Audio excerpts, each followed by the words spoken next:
It was late September when I went camping alone in northern Michigan, about an hour outside of Marquette. I'd been meaning to take the trip all summer, but work kept getting in the way. By the time I got the time off, the leaves had already started changing. I didn't mind the colder air though. It made the forest feel quieter, like it had pulled a blanket over itself and was ready to sleep. I liked that. I picked a spot off a dirt logging road that hadn't been used in years. The GPS showed it cutting into a patch of state land about 5 miles from any real road. I had to park my car just before a washout, hoist my gear onto my back, and hike in about a mile through thick woods. No cell service out there. That's what I wanted. The campsite was simple. Just a flat patch of pine needles and dry leaves under a circle of tall trees, not far from a small, slow-moving creek. I pitched my tent, got a fire going, cooked some rice and canned beans, and sat by the fire as the sun dropped. The sky turned that soft orange you only see in the woods, when the trees catch the last of the light and everything else starts to turn gray. I was halfway through my dinner when I noticed something strange about the tree line across the creek. I couldn't see it clearly, it was about 30 yards away, but it felt off. The trees were still, but one section had a dark patch that wasn't there before. It looked like a person standing just inside the trees, not moving, just still, staring. At first I thought it was a shadow. I looked away for a second, then looked back, expecting it to be gone. But it wasn't. Still there. Still shaped like a man. I squinted. No movement. No color. Just a dark shape. I stared at it for a while, trying to decide if I was seeing what I thought I was seeing. But I didn't feel scared. I figured it had to be a tree stump or a trick of the light. My mind playing with shapes in the fading daylight. I got up and walked a few feet toward the creek, but the angle didn't help. The shape was still there. Same spot. Same posture. I decided to ignore it. Night came fast, as it does in the woods. The firelight flickered on the trees, making shadows dance all around me. I zipped myself into the tent just after 9, got into my sleeping bag, and listened to the forest settle. No more birdsong, just wind and the occasional rustle of leaves. I woke up around 1 a.m. to pee. It was cold. I grabbed my flashlight and unzipped the tent slowly, trying not to make much noise. The fire had burned down to red coals. The forest was dead quiet. I stepped out, barefoot in the cold leaves, walked a little toward the creek, and relieved myself. As I turned to go back, the flashlight beam swept across the tree line and landed on something. A man. Standing right at the edge of the trees, facing me. Not moving. Not hiding. Just standing there, maybe 15 yards from where I had pitched the tent. He wasn't wearing anything special. Dark jacket. Pants. No backpack. No light. Just a man, standing perfectly still in the middle of the woods in the middle of the night. I froze. My heart started pounding so hard I felt it in my throat. My hand holding the flashlight began to shake. The light danced across the trees, but when I brought it back, the man was still there, still not moving. I didn't say anything, didn't make a sound. I slowly backed toward the tent. The leaves under my feet crunched louder than I wanted them to.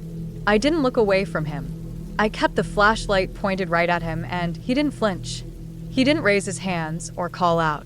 He just watched me. When I reached the tent, I slid inside, zipped it shut as quietly as I could, and turned off the flashlight. Total darkness. I didn't breathe. I listened. Nothing. No movement. No footsteps. Just the faint sound of the creek. I sat there in the dark, fully clothed inside my sleeping bag, listening for any sign that he was moving. I don't know how long I sat there. Maybe an hour. Maybe 2. Every muscle in my body was tight. My legs started to cramp. Still, I didn't move.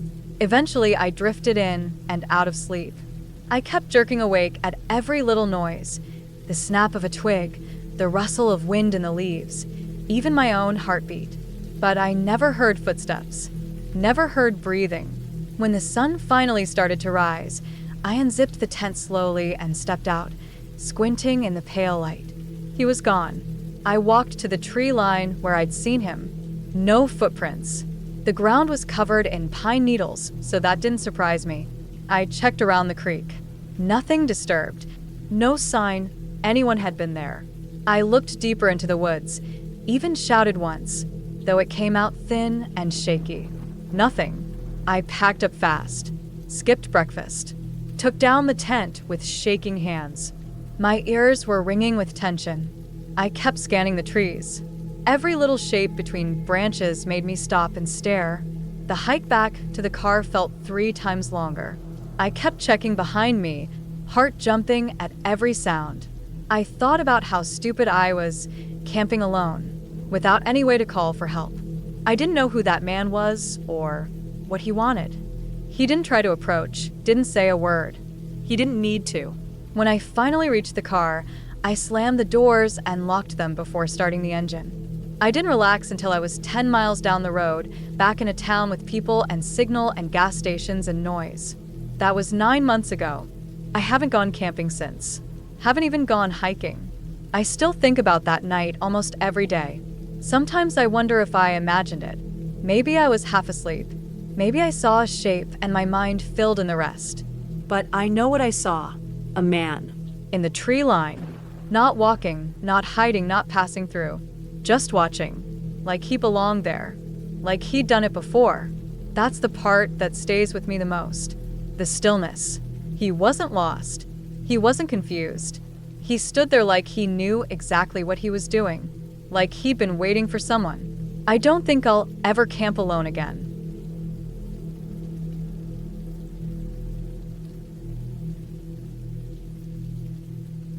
We drove deep into the woods that Friday afternoon, past the small towns, past the cell phone range, until the trees grew thick and the road turned to gravel. It was me, Adam, and Safe. We'd planned this trip for weeks, just the 3 of us, a long weekend off the grid, far from the city noise.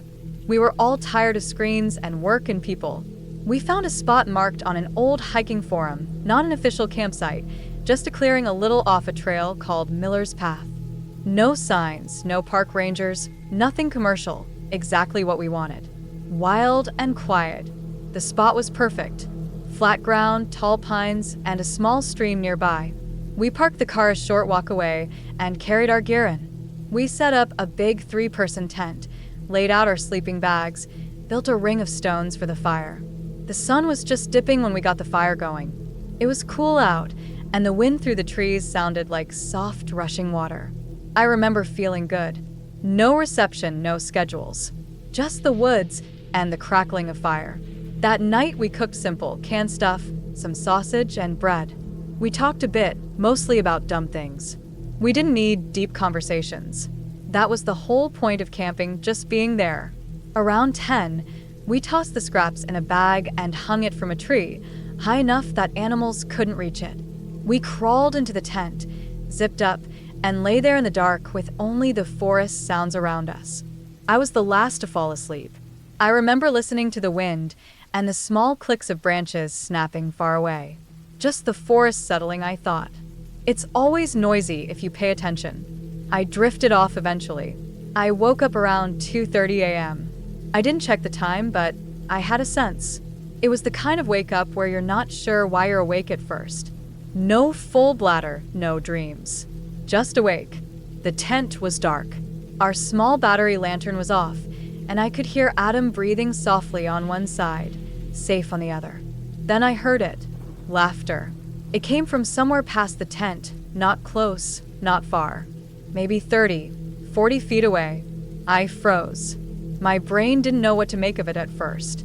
It wasn't loud. It was low, quiet, a soft laugh, like someone was trying not to wake someone else. It didn't echo. It was quick, maybe 3 or 4 chuckles, then silence. I lay there listening. My heart started to beat harder. I didn't move. I didn't know if I should wake the others. Maybe it was an animal. Some animals make weird noises. But laughter? This was definitely human. Another laugh, this time from the other direction. A different pitch. Not loud either, but clear. And definitely closer. I didn't imagine it. I know I didn't.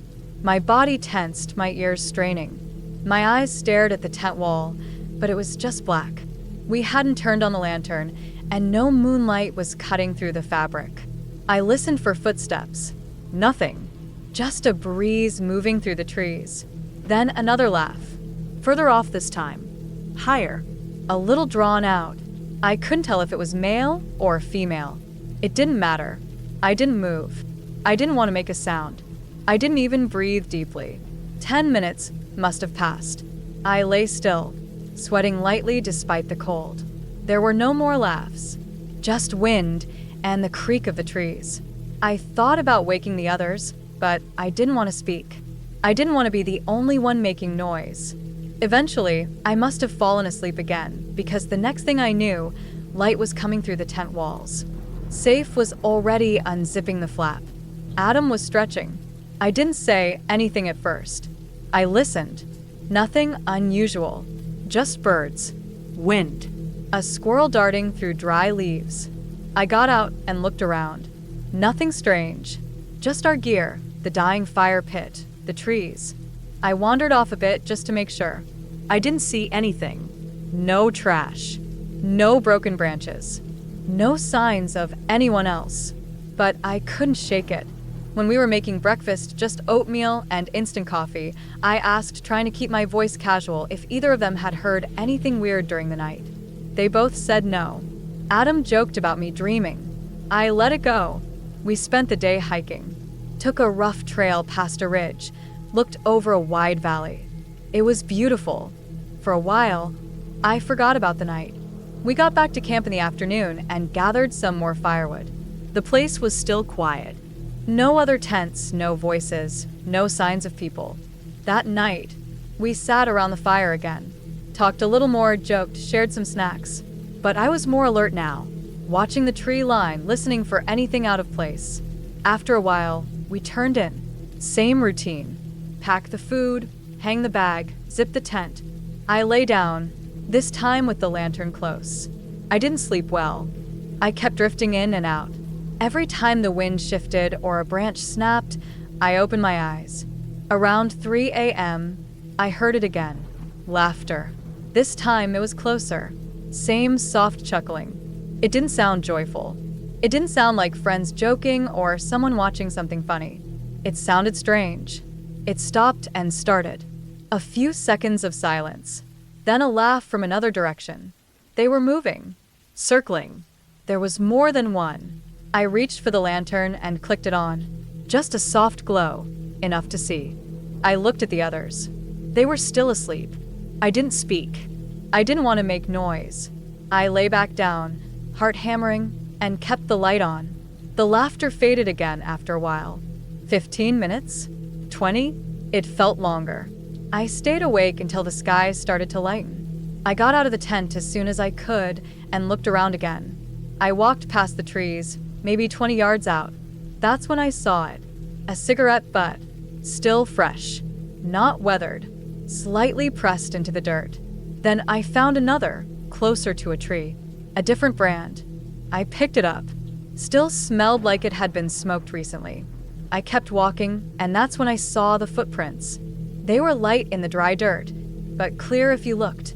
A few near the base of a tree. Another set off to the left. They weren't ours. I was sure of it. The treads didn't match any of our shoes. I followed them for a few feet, and they just disappeared into the leaves and pine needles. I went back to camp and quietly told Adam and Safe what I saw. Their mood changed fast. They got serious. We didn't eat. We packed everything in near silence. Fire out, tent down, gear loaded. We didn't talk about it on the way back. No jokes. No music in the car. We stopped at a gas station after almost 2 hours of driving. There was a small bulletin board outside. Flyers, missing pets, a hand-scrawled notice for firewood. One paper caught my eye. A printed out page with 2 photos and some text. The photos were of 2 young men, smiling. One had a backpack. The other had sunglasses on his head. It said they went missing in the same forest last year. Last seen near Miller's Path. We got back to the city before evening. That night, I couldn't sleep. I kept seeing the cigarette butts, the footprints. I kept hearing those soft, strange laughs. There was nothing supernatural about it. No myths or monsters. Just people. People out in the woods, laughing in the dark for no reason. People who didn't want to be seen. People watching us, circling us, coming back a second night. And we weren't armed. We had no signal, no protection. We were sitting ducks in a tent. I haven't been camping since. I don't think I ever will again. I still think about what might have happened if we stayed another night. If we didn't wake up. If I hadn't heard them. They weren't ghosts. They were people. And they weren't laughing because something was funny.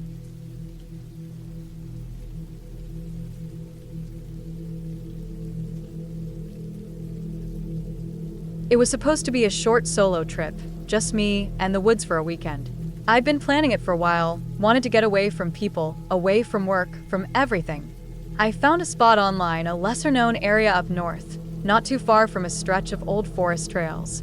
The topo map I downloaded showed a cabin deep in the woods. No name, no photos, but clearly marked. A little square symbol right next to a thin, winding trail. That's what caught my eye. It felt perfect.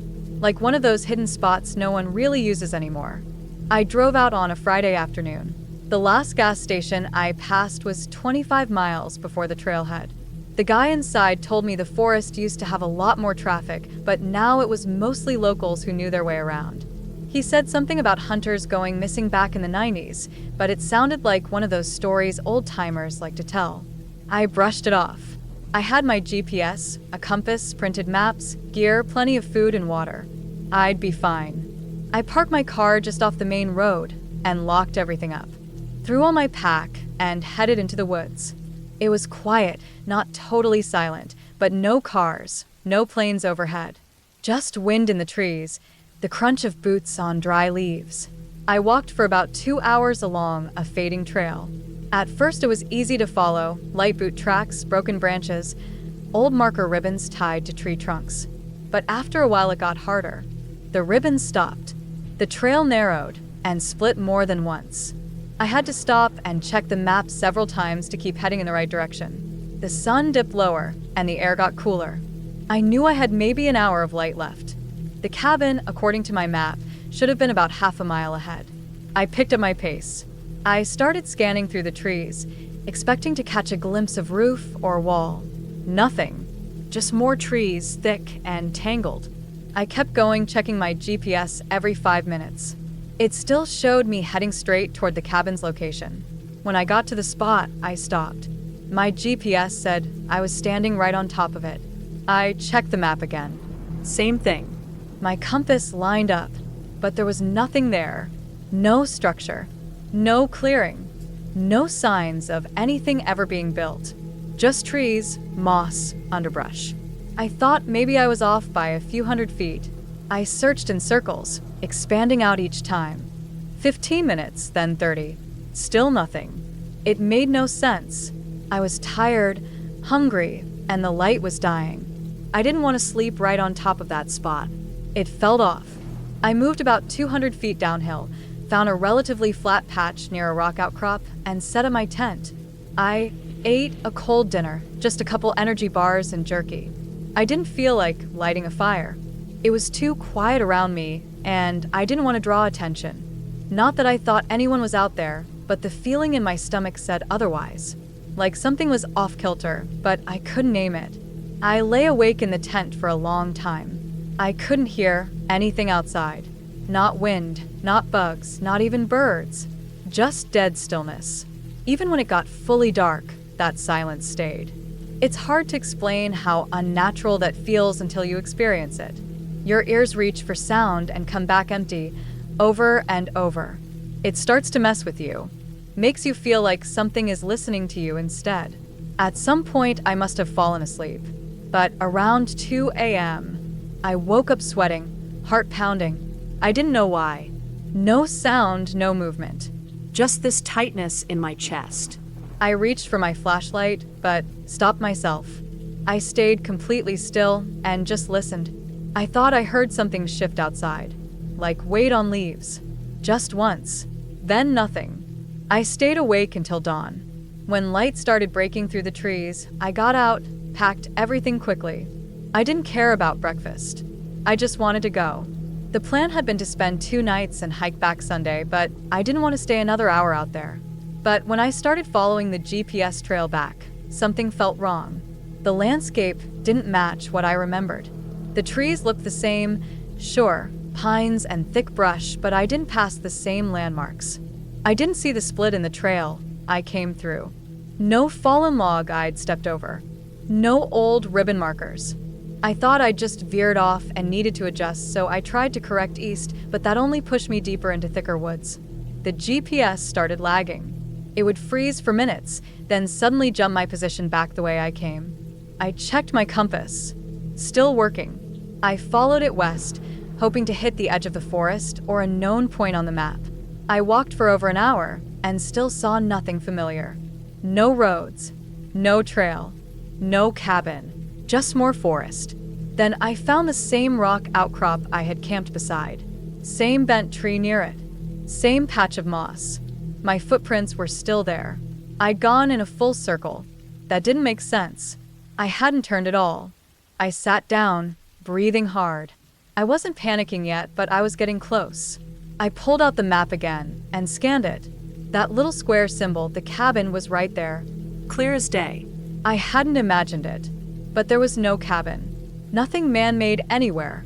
And no matter which direction I took, I somehow kept coming back to that same stretch of woods. The only thing I hadn't done yet was climb. The hill north of the rock outcrop was steep and covered in loose soil, but I figured it might give me a better view of the terrain. I hiked up slow, using roots for balance. At the top, I stood and looked around. All I could see were endless trees. No buildings, no roads, no smoke, nothing. It was like I was in a part of the forest that didn't exist on any real map. But then I saw something. Down below, maybe 200 yards east, a square shape in the trees, low to the ground. Not a cabin, but more like an old foundation. I made my way toward it carefully. When I got close, I saw that it was the remains of a stone structure. Just the bottom layer of walls, maybe 2 feet high. The rest had collapsed or rotted away.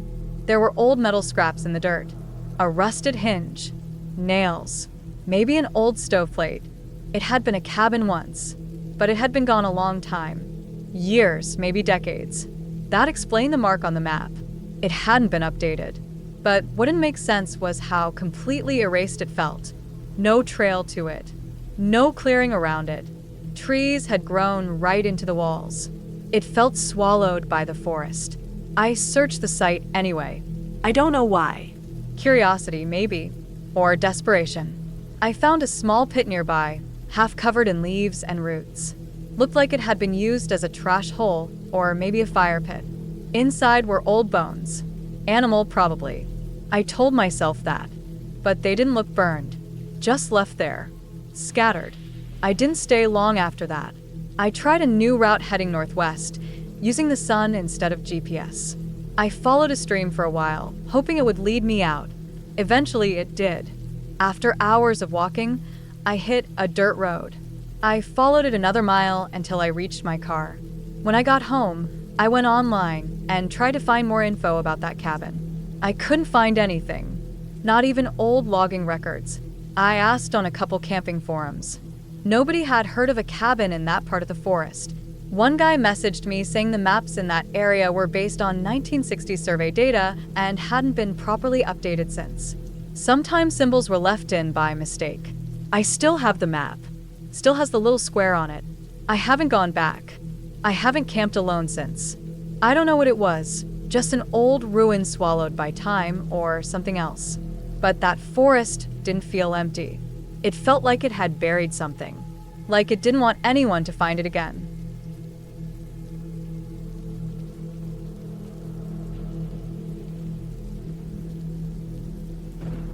It was supposed to be a short weekend trip, just to get away from the city for a bit.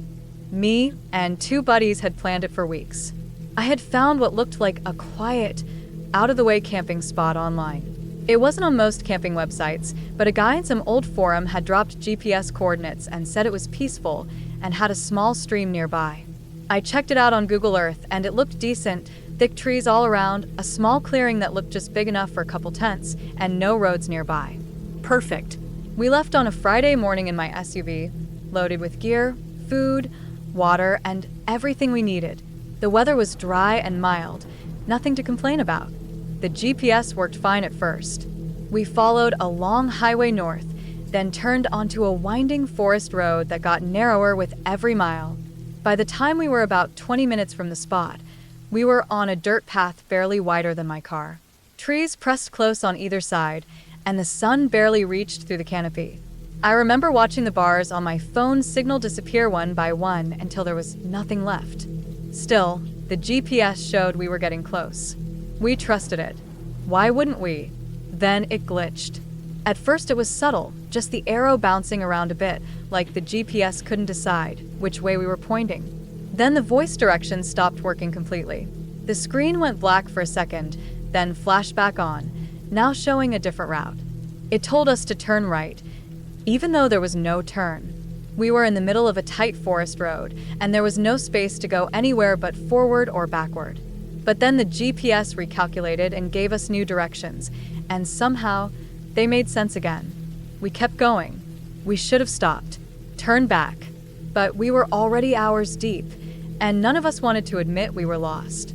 So we pushed forward. Eventually, the road just ended. No signs, no markers. It wasn't even a proper road anymore, just a patch of flattened grass leading into a clearing. I rolled to a stop and looked around. The clearing was small, maybe 30 feet across, surrounded by dense woods on all sides. No stream, no trails, no signs anyone had ever been there. But the GPS showed we were exactly at the coordinates. We sat there for a bit. The only sound was the ticking of the engine cooling down. I noticed how quiet it was. No birds, no wind, just stillness. I didn't say anything. I didn't want to freak the others out. We got out, stretched our legs, and unloaded the gear. It didn't feel right, but we had come all this way. We set up the tents near the edge of the clearing and built a small fire pit with rocks. There was dry wood everywhere, probably because nobody ever came through here. We cooked some hot dogs and sat around the fire as it got dark. The trees were so tall and thick, it felt like the whole sky was closing in. You couldn't see stars, just blackness overhead and the orange glow of the fire in front of you. That night, I couldn't sleep. I kept hearing noises. Not animal noises, those I'm used to. This was different. Crunching leaves, slow footsteps, twigs snapping. Not near the tent, but just far enough into the woods that I couldn't be sure. I told myself it was deer or raccoons, but it didn't stop. Every 30 minutes or so, there'd be another soft crack of a branch. Then silence. The others were asleep, and I didn't want to wake them, so I just lay there, holding my breath, staring at the tent roof until morning. Next day, I was tired and cranky. We all were, but nobody mentioned anything weird. We hiked a bit around the clearing trying to find the stream, but there was nothing. Just forest. Every direction looked the same, thick trees, underbrush, no trail. I checked my phone again. Still no signal. The GPS was frozen, showing the same location even after we'd walked a few hundred feet away. We gave up looking for the stream and spent the rest of the day around the fire, trying to enjoy the quiet. But by evening, it started to feel less like peace and more like isolation. The sun went down fast, like it always does in deep woods. The firelight seemed weaker this time. I found myself looking over my shoulder a lot. Nothing ever there, but I still looked. That second night was worse. I woke up around 2 a.m. to the sound of the zipper on our tent. It was slow. I froze. I thought maybe one of the guys was stepping out to piss, but then I saw both of them still inside, asleep. I could see their shapes in the moonlight coming through the tent fabric. I didn't move. I didn't even breathe. The zipper stopped halfway, then silence. After a full minute, I slowly reached for the flashlight by my head. I clicked it on and aimed it at the door. Nothing. The flap wasn't open. The zipper hadn't moved. I stared at it for a long time, wondering if I had imagined it. Maybe I had, but I knew I hadn't. The next morning, I checked the zipper. It was halfway down. Not all the way, just like I'd heard. Neither of the others remembered unzipping it. I asked casually if they heard anything during the night. They just shrugged. One of them joked about how quiet it was, too quiet. We decided to pack up. Something about the place felt off. Like, we weren't supposed to be there. When we loaded up and tried to leave, the trouble started again. The GPS didn't work. The map was just frozen. We tried to backtrack the way we came, but the road was gone. I'm not kidding. The dirt track we drove in on, it was just grass now. Thick, knee-high grass and no tire marks. We drove over it anyway, hoping it would reconnect to the trail at some point. But it didn't. It led us deeper into the woods until we were surrounded by trees so tight the car couldn't go further. I had to stop and reverse, turning in tight jerks. It took forever. At one point, we thought about just leaving the car and walking out with our packs. But we didn't even know which direction to go. No signal, no roads, no sun visible through the trees. We spent another night out there, this time in the car. Nobody talked much. We locked the doors and tried to sleep, but the windows fogged up from our breath, and the air felt thick and stale.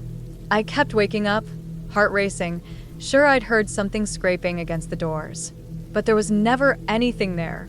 The next morning, we tried one last time to find the road.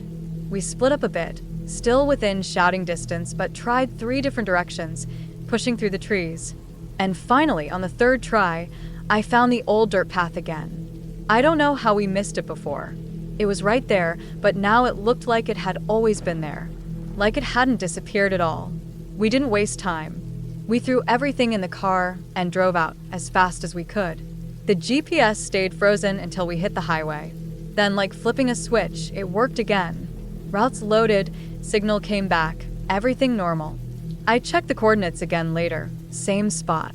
The map showed a clearing, just like before. But this time, when I looked closer, I noticed something I hadn't seen before.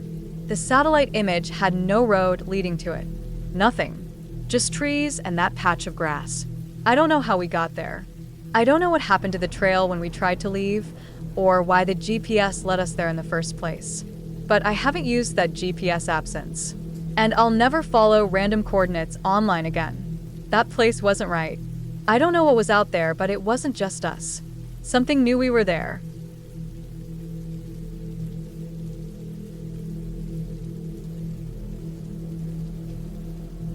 It was the last week of September when we went camping. Me, Adam, Bilal, and Samir. We had been planning it for weeks.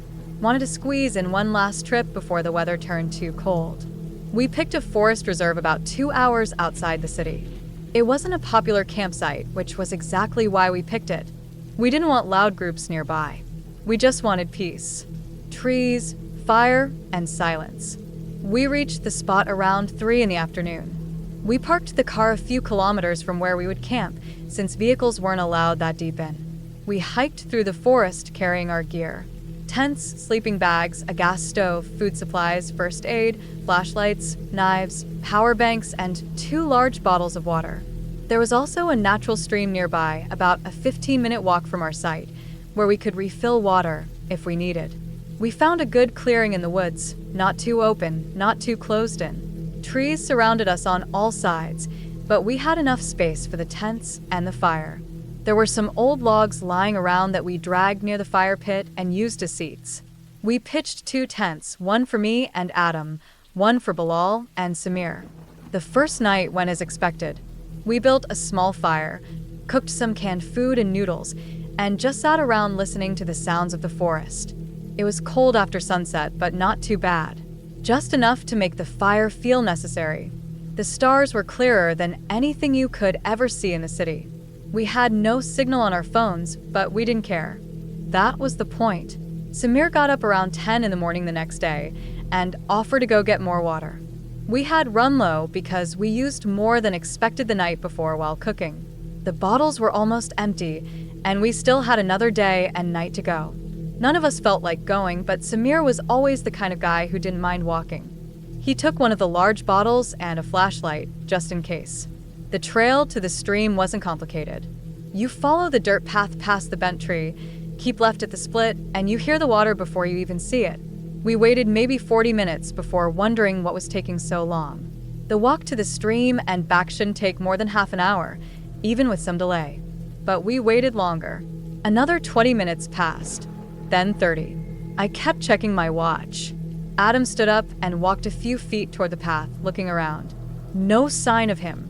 No crunching of leaves, no bottle sloshing with water, nothing. It was almost too quiet. The birds that had been making noise earlier had gone still. Even the breeze felt like it had stopped. I told Adam we should wait a little longer. Maybe he dropped something. Maybe he decided to wash his face. Maybe he slipped and was taking his time. But an hour passed. Then an hour and a half. And we all just stood there, the three of us, staring in the direction he had gone. None of us said it out loud, but it was clear we were starting to worry. We took one flashlight and followed the trail toward the stream. I kept calling out his name, even though I told myself I wouldn't. The forest seemed thicker than I remembered from the day before.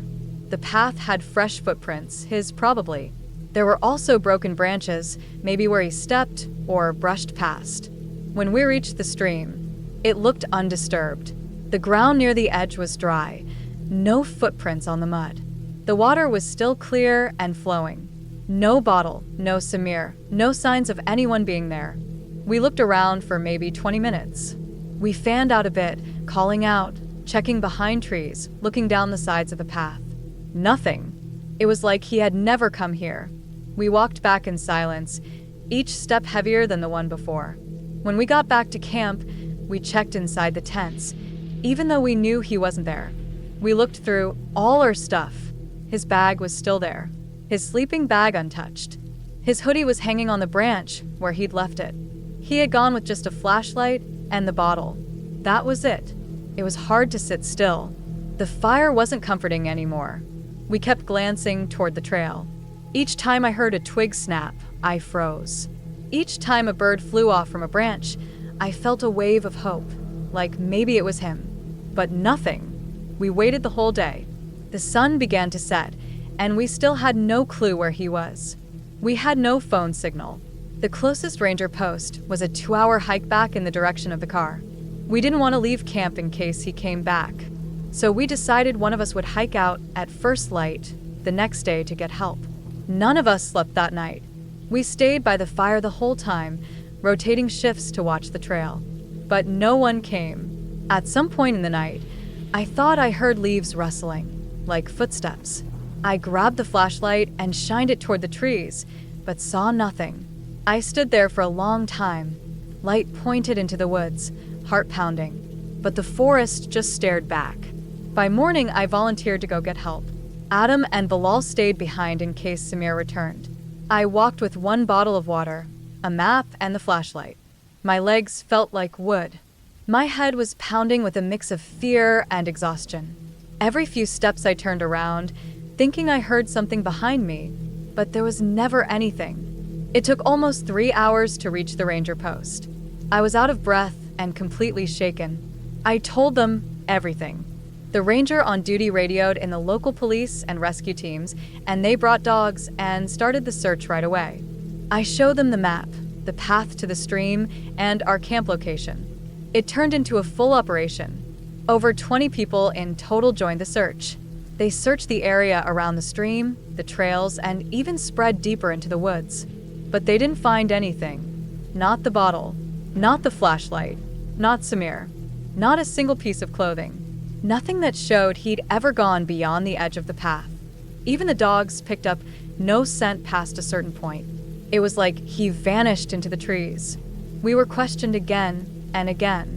They asked us everything, what we ate, what we talked about, what Samir was like, whether he had any reason to leave. But it made no sense. Samir didn't smoke, didn't do drugs, didn't have any reason to just walk off into the woods without telling anyone. A few days later, they called off the search. They filed it as a missing person case. We had to give statements. Samir's parents came. I couldn't even look them in the eye. We had no answers to give them. None of us did. We haven't gone camping since. Adam moved to another city. Bilal doesn't even reply to messages anymore. I still think about that day all the time. I keep playing it over and over in my head, trying to find something we missed. Some detail, some sign. But there's nothing. It's been over a year now. The bottle never turned up. The flashlight was never found. And our friend never came back from getting water.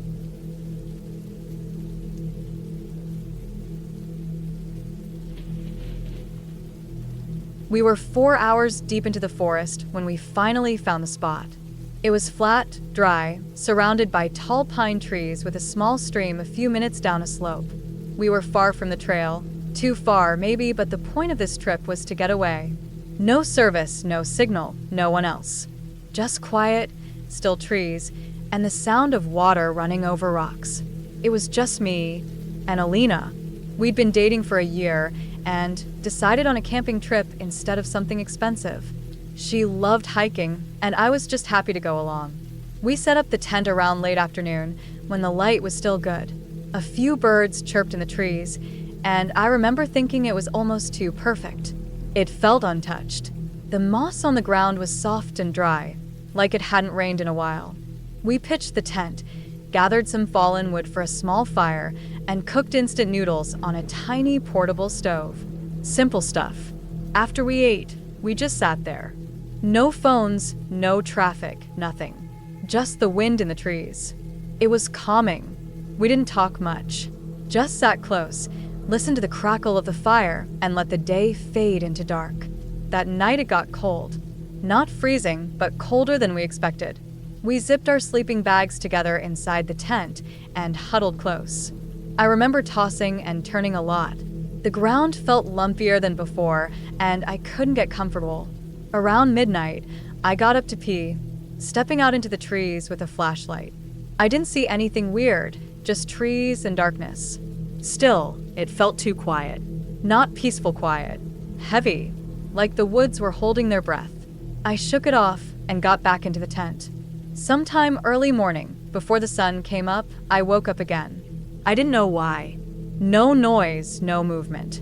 Just that sudden alertness, like my body knew something before I did. I laid there listening. Alina was still sleeping next to me. Her breathing was slow. I tried to go back to sleep but couldn't. My skin felt itchy, like something brushed against it. I scratched my forearm in the dark and felt something sting. Not badly, but like a paper cut.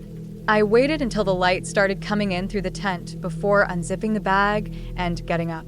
The air was cold, and everything outside had a thin layer of dew. I stepped out and stretched. My arm stung again, so I rolled up my sleeve to look. There was a cut. Not a scratch, a clean cut about 4 inches long, running diagonally across my inner forearm. It wasn't bleeding much, but it was red and fresh.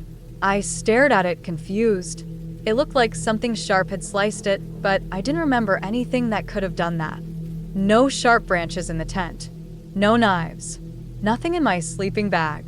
I heard Alina unzip the tent behind me and come out, rubbing her eyes. She stood there, hair messy from sleep, arms wrapped around herself. Then she looked at her own arm and stopped. She had the same cut, same angle, same length, same spot, on her left arm. Neither of us said anything, but she looked at me, and I knew she was thinking the same thing. It wasn't an accident. Not both of us. Not in the exact same place. I looked inside the tent again. I checked everything. Our bags, the floor, the sleeping bags. Nothing sharp. No torn fabric. The tent flap had been zipped from the inside. Nothing made sense. There were no animal prints, no weird markings, no signs anyone had been there. It just didn't add up. I cleaned the cuts with water from the stream and wrapped both of ours with some gauze we had in the first aid kit. We didn't talk about it. I think both of us were trying not to panic. We ate some granola bars and decided to take a walk, thinking maybe we could shake off the weirdness. I brought a small knife with me this time, just in case. We wandered for about an hour, following the stream, trying to clear our heads. But the woods didn't feel the same. They felt wrong. Too still. No birds this time. No rustling. Even the wind seemed to have stopped. We didn't go far. When we got back, everything at the camp looked the same. Nothing moved. Nothing touched. But now there was something else. A small cut, barely visible, running across the outside of the tent wall. It hadn't been there before.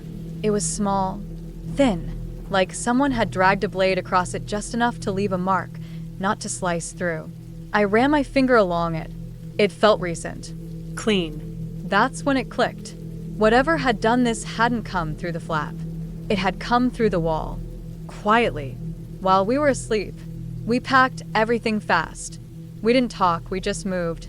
Folding up the tent, stuffing it into the pack, throwing things in. I could feel eyes on me. No noise, no signs, but I could feel it. Something had been close. Too close. We left the campsite without eating. Alina kept looking over her shoulder every couple minutes. I did too. Every snap of a twig made me jump. The woods had gone from peaceful to something else. Like we didn't belong anymore. About 30 minutes down the trail, I realized we'd missed our turn. The terrain was wrong. The trees were different, and the trail markers weren't where they should have been. We checked the compass, the map, everything. We were going in the right direction, but something was off. I started wondering if we'd been followed, or if someone had moved the trail markers. That idea made my skin crawl. Eventually, we stopped to rest, sitting on a log while we drank some water. Alina rolled up her sleeve again. The cut looked worse now. A little swollen, like it was irritated. Mine felt the same, like it wasn't healing right. The skin around it had started to get red and warm. Not infected yet, but something was wrong. By the time we found the right path again, it was getting late. We hiked the rest of the way without stopping. No talking. Just walking fast, focused, heart racing. When we finally saw the car at the trailhead, I felt like I could breathe again. We got in and left without looking back. At home, I took a real look at the cut under good light. It was thin but deep. Cleaner than any scratch I'd ever gotten in the woods. Like it had been done with a razor. But it had no shape to it. No reason. Just there. I looked at Alina's arm. Same thing. We never figured out what caused them. We went to a clinic a few days later. The doctor said it didn't look like a bite or a regular scratch. More like a controlled incision, he called it. Surgical. But too shallow to be anything serious. He asked how we got them, and we just said camping accident. He gave us antibiotics and said to keep it clean. That was 2 months ago. The cuts healed, but the skin where they were still feels strange. Numb sometimes. Other times it itches like something's under it. A few nights ago, I scratched too hard and opened mine again. Not deep, just enough to sting.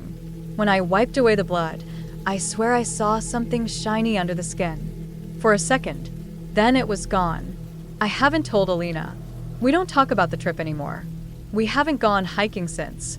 Sometimes I wake up in the middle of the night with that same feeling, that something's close, even if I can't see it. I check the doors, the windows. I even check my arm just in case. And sometimes, just before I fall asleep, I think about that line on the tent. The one that looked like a knife went through it, but didn't break the fabric. I keep thinking, what kind of blade could do that without making a hole? And what else did it do that night while we were asleep?